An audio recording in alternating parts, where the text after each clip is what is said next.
بسم اللہ الرحمن الرحیم۔ السلام علیکم، آپ دیکھ رہے ہیں الف نیوز اور میں ہوں آپ کے ساتھ ماجد علی۔ شامل کرتے ہیں پاکستان اور دنیا بھر سے breaking news headlines. Bharat کے 6 جنگی طیارے تبار رافیل بھی شامل، لیکن پائلٹ کہاں گئے؟ دوسری طرف کمانڈر صوفیہ کے اوپر لگنے والے الزامات نے بھارت کو جھنجھوڑ کر رکھ دیا۔ جنوبی ایشیا ایک بار پھر جنگ کے دہانے پر ہے۔ پاکستان اور بھارت کی حالیہ فضائی جھڑپ نے خطے میں ہلچل مچا دی، لیکن اس بار جو سوال سب سے زیادہ گونج رہا ہے وہ یہ ہے کہ بھارت کے تباہ شدہ رافیل لڑاکا طیاروں کے پائلٹس کہاں گئے؟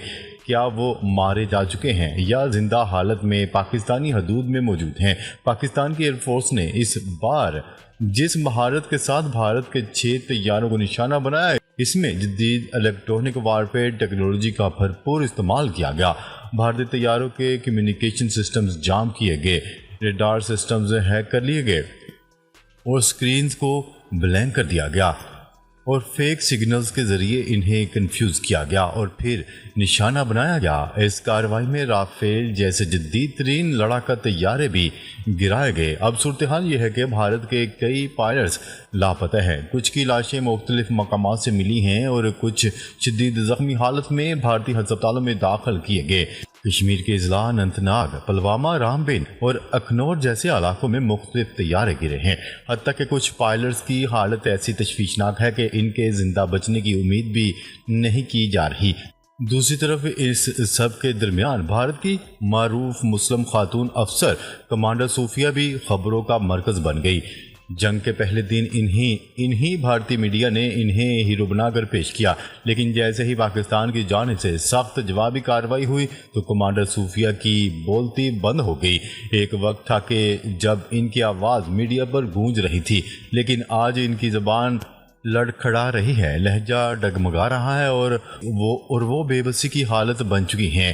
بات یہاں تک پہنچ چکی ہے کہ بھارت کی حکمران جماعت بی جے پی کے ایک سینئر وزیر نے سرعام کمانڈر صوفیہ کو ان دہشت گردوں کی بہن قرار دیا جن پر پہلگام حملوں کا الزام لگایا جا رہا تھا۔ یہ بیان بھارت میں ایک نیا طوفان لے آیا، خاص طور پر بھارتی مسلمانوں میں شدید بے چینی پیدا ہو گئی اور یہ بات کھل کر سامنے آ گئی ہے کہ چاہے کوئی بھی مسلمان فوجی ہو یا افسر، بھارت میں ان کی وفاداری ہمیشہ مشکوک سمجھی جاتی ہے۔ اس سب کے دوران بھارت کی حکومت مسلسل پاکستان کو دھمکیاں دے رہی ہے۔ وزیر اعظم نریندر مودی نے اشارہ دیا ہے کہ بھارت ایک بڑا حملہ کرنے جا رہا ہے۔ ان کا کہنا تھا کہ وہ پاکستان کے خلاف اپنی شکست کا بدلہ لینا چاہتے ہیں اور امریکہ اور اسرائیل کے ساتھ مسلسل رابطے میں ہیں تاکہ الیکٹرونک وارفیئر کے خلاف کوئی توڑ حاصل کیا جا سکے۔ دوسری جانب پاکستان نے رسمی طور پر بھارتی پائلٹس کی موجودگی سے انکار کر دیا، لیکن عالمی میڈیا خاص طور پر الجزیرہ نے دعویٰ کیا تھا کہ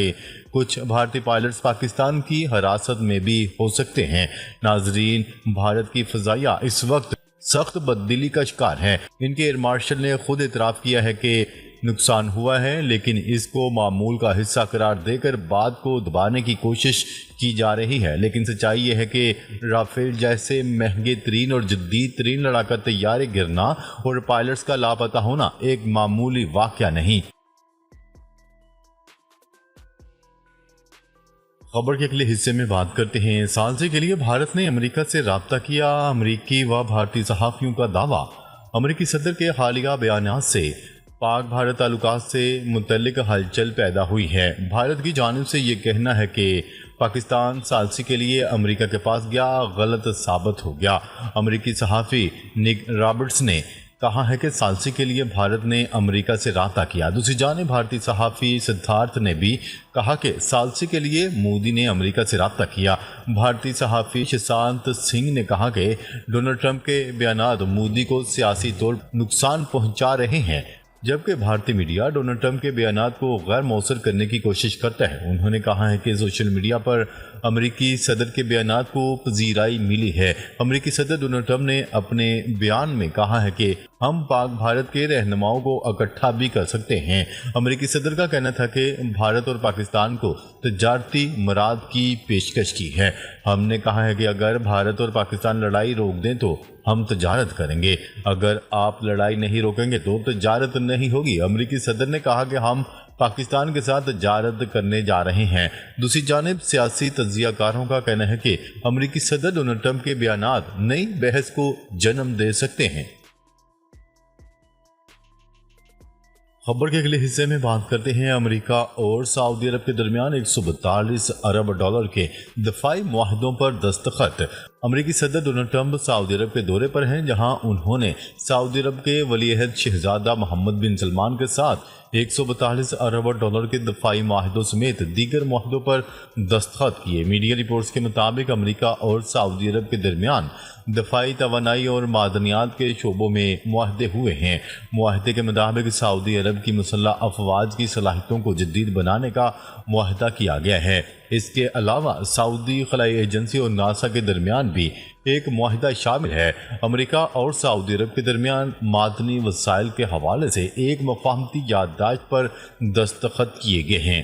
اس کے علاوہ محکمہ انصاف کے ساتھ ایک معاہدہ ہوا ہے، جبکہ متعدی بیماریوں سے متعلق تعاون کا معاہدہ بھی شامل ہے۔ سعودی پریس ایجنسی نے بتایا ہے کہ امریکی صدر ڈونلڈ ٹرمپ اور سعودی ولی عہد شہزادہ محمد بن سلمان کی قیادت میں دونوں ملکوں کے درمیان مذاکرات ہوئے۔ مذاکرات کے دوران دونوں ملکوں کے درمیان دو طرفہ تعلقات، مختلف شعبوں میں اسٹریٹجک شراکت داری کے فروغ اور خطے میں دنیا سے متعلق باہمی دلچسپی کے امور پر گفت و شنید کی گئی۔ خبر کے اگلے حصے میں بات کرتے ہیں ڈونلڈ ٹرمپ کی کشمیر پر ثالثی کے دعوے پر مودی کی خاموشی، بھارتی اپوزیشن سیخ پا۔ بھارتی وزیر اعظم نریندر مودی کو امریکی صدر ڈونلڈ ٹرمپ کے کشمیر تنازع پر ثالثی کے دعووں پر خاموشی رکھنے پر اپوزیشن جماعتوں نے شدید تنقید کا نشانہ بنانا شروع کر دیا۔ امریکی صدر ڈونلڈ ٹرمپ نے دعویٰ کیا تھا کہ انہوں نے پاکستان اور بھارت کے درمیان جنگ بندی کرانے میں اہم کردار ادا کیا اور تجارت کی طاقت سے دونوں ممالک کو مذاکرات کی میز پر لائے۔ بھارتی اپوزیشن جماعتوں نے سوال اٹھایا ہے کہ بھارت نے تیسری پارٹی کی ثالثی کو قبول کیوں کیا۔ کانگریس کی جانب سے جے رام رمیش کا کہنا تھا کہ مودی کی خاموشی سوالیہ نشان ہے۔ کیا ہم نے کسی نیوٹرل مقام پر مذاکرات کی منظوری دے دی ہے؟ رندیپ سنگھ سرجیوالا نے کہا، اگر ثالثی قبول نہیں کی گئی تو وزیر اعظم اس دعوے کی کھل کر تردید کیوں نہیں کر رہے؟ کمیونسٹ پارٹی نے خصوصی پارلیمانی اجلاس کا مطالبہ کرتے ہوئے کہا کہ ڈونلڈ ٹرمپ کا اعلان بھارتی موقف کو کمزور کرتا ہے۔ دوسری طرف آل انڈیا مجلس اتحاد المسلمین کے اسد الدین اویسی نے کہا، ہم نے ہمیشہ شملہ معاہدہ کے تحت تیسری پارٹی کی مداخلت کی مخالفت کی ہے، اب کیوں خاموشی ہے؟ خبر کے اگلے حصے میں بات کرتے ہیں فرانسیسی صدر کا روس پر نئی پابندیاں عائد کرنے کا عندیہ۔ فرانسیسی صدر ایمانوئل میکرون کا کہنا ہے کہ اگر روس نے جنگ بندی کے بین الاقوامی معاہدوں کا احترام نہ کیا تو یورپی یونین اور اس کے اتحادی نئی اقتصادی پابندیاں عائد کرنے پر غور کریں گے۔ انہوں نے کہا کہ مجوزہ پابندیوں میں روس کے مالیاتی نظام، تیل اور گیس کے شعبوں کو نشانہ بنایا جا سکتا ہے۔ موجودہ حالات میں عالمی استحکام کے لیے لازمی ہے کہ روس جارحانہ اقدامات سے باز رہے۔ انہوں نے زور دیتے ہوئے کہا کہ امن کی بحالی ہی خطے کے تمام ممالک کے مفادات میں ہے۔ خبر کے اگلے حصے میں بات کرتے ہیں برطانیہ کی جانب سے اسرائیل کو F-35 لڑاکا طیاروں کے پرزہ جات کی فراہمی عدالت میں چیلنج۔ میڈیا رپورٹس کے مطابق انسانی حقوق کی فلسطینی تنظیم الحق نے امریکی ساختہ F-35 لڑاکا طیاروں کے پرزوں کی اسرائیل کو فراہمی کے خلاف ہائی کورٹ سے رجوع کر لیا۔ برطانیہ نے گزشتہ برس اسرائیل کو اسلحہ فراہمی کے متعدد لائسنس معطل کیے تھے، تاہم اس معاملے میں F-35 کے پرزوں کی فراہمی کو استثناء دیا گیا تھا۔ وکیل درخواست گزار کا کہنا تھا کہ جرائم میں سہولت کاری ایک بڑے خطرے کو جنم دیتا ہے۔ برطانیہ نے مہلک طیاروں کے پرزوں کی فراہمی پر عالمی قوانین کو درست طور پر نہیں سمجھا۔ وکیل کے مطابق غزہ میں رونما آفت کو الفاظ میں بیان کرنا بہت مشکل ہے۔ غزہ میں اکتوبر 2023 سے اب تک 55,000 سے زائد فلسطینیوں کو شہید کیا جا چکا ہے۔ صرف 18 ماہ میں اسرائیل نے ایک پورا معاشرہ تباہ کر دیا۔ رپورٹ کے مطابق اسرائیل کو F-35 لڑاکا طیاروں کے پرزوں کی فراہمی کا لائسنس برقرار رکھنے کا فیصلہ ڈیفنس سیکرٹری کے مشورے سے کیا گیا تھا۔ ناظرین، اب تک کے لیے اتنا ہی۔ مزید خبریں لے کر بہت جلد آپ کی خدمت میں حاضر ہوں گے۔ تب تک کے لیے اپنا خیال رکھیے گا۔ اللہ نگہبان۔